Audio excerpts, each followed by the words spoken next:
Yeah, hello. Thank you so much for making time. And every now and then, as usual, I just pop up and to discuss a few issues that are of interest to me. Um, Today, I have a little message for you and for myself. And the message is quite simple. Don't be a victim of so-called latest trends. Don't be a victim of so-called latest trends. You see, the world is a very old place. A lot of things have happened in the world in the past decades or centuries or millennia. And therefore, there is nothing you will do in the world that has not been done before. There is absolutely nothing you will do in this world that has not been done before. So, what do? You lead a modest life, you try your best to make your source of income wholesome, and don't be in competition with anybody because life is not a contest. You aren't in competition with anybody. God didn't create you to come and compete with others. God didn't even decide to give the same birth dates to you and other people. Why would you be in competition with them? If you're a Muslim, the Quran says, وَمَا خَلَقْتُ الْجِنَّ وَالْإِنسَ إِلَّا لِيَعْبُدُونَ. I didn't create man and the jinn except that they would worship me.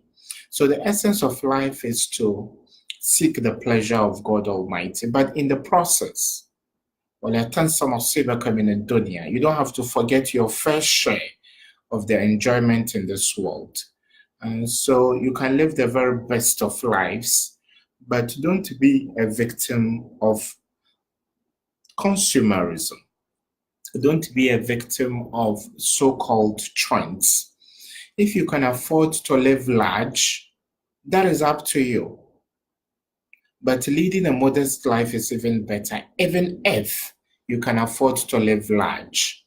But the problem we have in Ghana and the rest of Africa is that we are people from very modest backgrounds, people who make very modest incomes.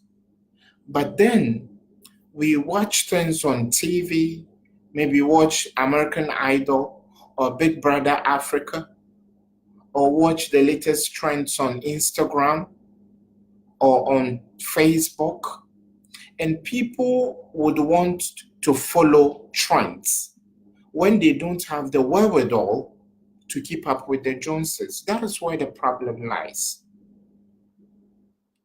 The celebration of birthdays, for example. The trendy thing is that before a young lady celebrates her birthday, and some of them celebrate multiple birthdays in a year, only God knows how many times they are born. They will do a pre-birthday shoot, a pre-birthday photo shoot. That costs you money. And for all you know, to all intents and purposes, this money is not going to come from the lady. Some have to sleep around with men to be able to raise monies to put up a flashy birthday celebration. Pre-birthday photo shoot, which your mother never did, your grandma never did.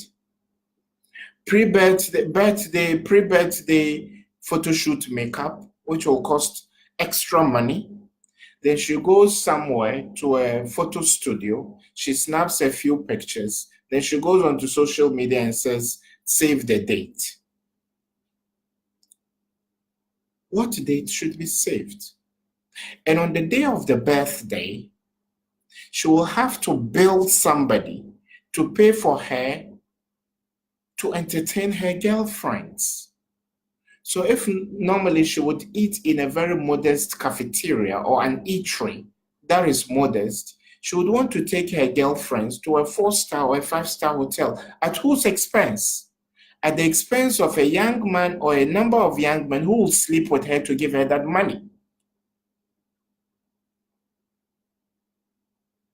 And if you happen to be within the zone of a BF or a fiancé, then that becomes your responsibility. You could even go to jail because you may not have the money. Some may choose to go and steal just because their girlfriend wants to put up a flashy event. Some may deal in corruption just because their wife says this is how it is done. This is what is the zeitgeist. This is what is in vogue. This is what is trendy or what is trending. So our mothers don't celebrate birthdays. We're from this culture. We're from this tradition.